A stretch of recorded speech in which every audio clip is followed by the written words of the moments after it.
Well, as you're seeing there, the U.S. GDP contracting 2 quarters in a row. Is this a recession? Is this not?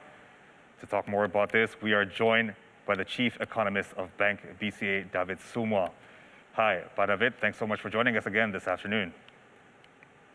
Hello, Pak Krishna. How are you? Okay, I'm good. I hope you're well as well.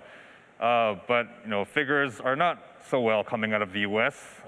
2 consecutive drops, or 2 consecutive contractions in the U.S. GDP, 2 consecutive quarters. U.S. officials, they're saying the U.S. is not in a recession because the jobs growth has accelerated. What is your opinion? Is the U.S. in a recession right now? Yeah, Krishna. Yeah, if we define recession as 2 successive contraction in GDP, as you mentioned before, technically, yes, U.S. is in a recession. But I think to ask whether U.S. is already in recession is not very relevant here, yeah, because both sides of the argument have a point actually. On one hand, the negative growth in the first quarter, if we the data, was driven partly by imports, yeah, which means that U.S. demand was still fundamentally strong at that point.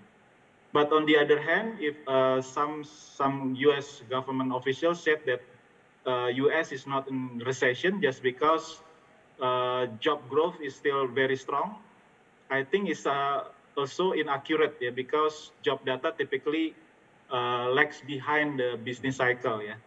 So the more important question here is, I think, whether or not we see in the third quarter will be negative or not, yeah, the U.S. growth in third quarter. And I think there is a good probability that this might be the case, yeah. And as such, I think U.S. will still have a negative growth in the third quarter, and that's why U.S. will be in a recession, yeah.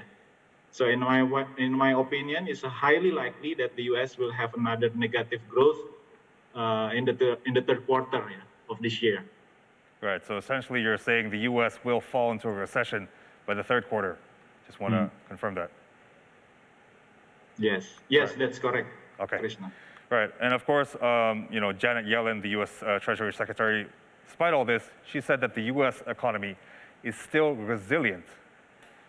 What is your opinion on that? Do you think it is resilient? There are so many factors to that. Tell us more.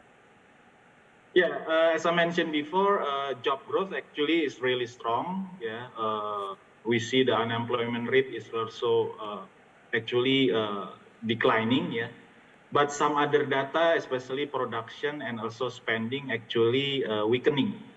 That's why some market players see it as signals of maybe a pivot, yeah, in the Fed decisions rate, yeah, in the coming months, yeah, actually in September. So that's why the market reaction actually positive, yeah, after Fed rate hikes and also after the announcement of U.S. GDP, yeah, in for the second quarter. Right. So that's one positive. The Fed said that they will slow down their rate hikes. Do you think that's going to affect the Indonesian stock market in a positive way in sort of maybe the next few weeks or months to come? Actually, the market reaction to the meeting appeared to be optimistic. I see the equities market rising and also bond yields receding, yeah, soon after the announcement of Fed rate hike. Yeah. The positive reaction appears, as I mentioned before, due to some clues, yeah, from the Fed might just pivot to the dovish stance, yeah, sooner than previously expected. Yeah. Actually, the second coming from the statement from Jerome Powell himself, yeah, that the Fed funds has approached a neutral rate, meaning that inflation theoretically should stop accelerating and may begin to cool down in the coming months. Yeah, that's why market react very positively, and also we see some gaining in some gaining in stocks like banking stocks and also like tech stock. Yeah, also we see some gains here. All right, but nevertheless, the data shows U.S. economy, its GDP has contracted twice in a row. Now it's contracted by 0.9% in the second quarter. Recession or not, how is the U.S. economic contraction going to affect Indonesia at this very moment? Yeah, actually, Indonesia's domestic demand is still really resilient. Yeah, in the combination of post-COVID momentum, we see the commodity sectors also give Indonesia's 26 months trade surplus in a row. Yeah, and relatively Indonesia's market also self-sufficient in terms of food and also fuel. Yeah. Of course, there is still concern about inflation and also rupiah depreciation lately. But actually, in terms of the monetary and fiscal policy, the government and also the central banks really adamant in guiding and giving the guidance to Indonesian's economy. Recently, we see that Bank Indonesia still hold their rates. And of course, there is some adjustment also in some other monetary tools like reserve requirement ratio, and also they started also try to sell the government bonds in the market. Yeah, and actually this kinds of policy they try to manage the situations in Indonesia.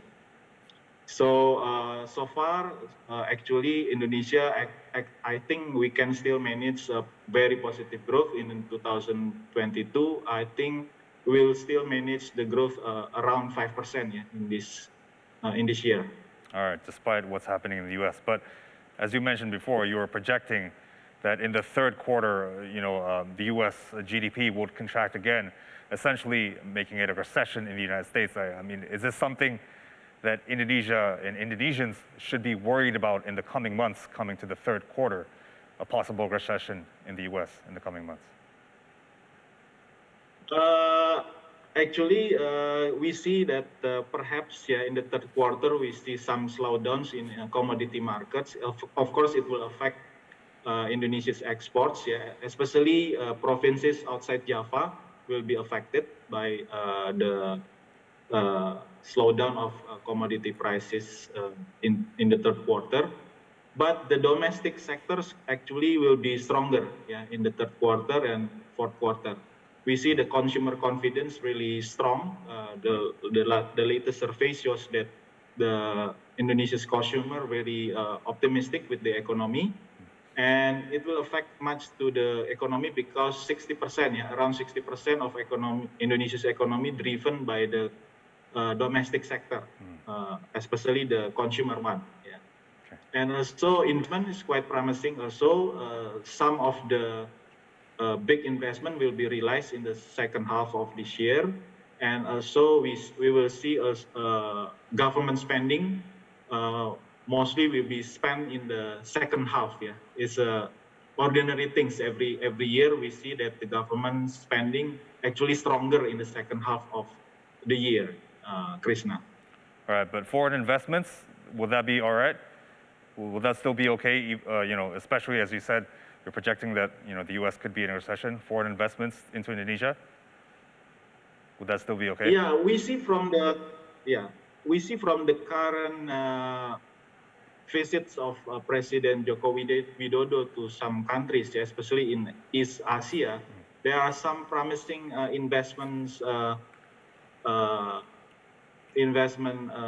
realization that maybe we will see in the coming quarters, especially in the manufacturing sector and also some infrastructure projects. I think it's quite promising, and I think some commodities like coal will still be high than the previous average. Yeah, perhaps some commodities like CPO and also minerals will start to decline in the third quarter, but coal price actually will still really high, I think, because the demand from the European countries will still very high because they will have some supply problems from Russia, and they will divert their demand of energy to other energy commodities like coal. Yeah. So the demand for coal will be higher, I think, in the third quarter.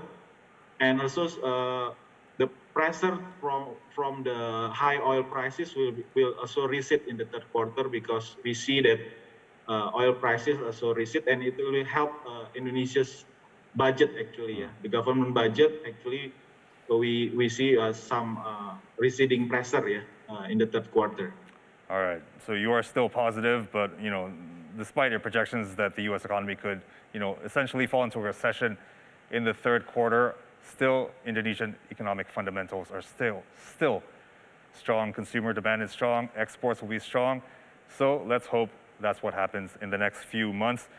Chief Economist of Bank BCA, David Sumual, thank you so much for joining us again this afternoon. Thank you, Krishna. Thank you. All right, coming up next, Argentina.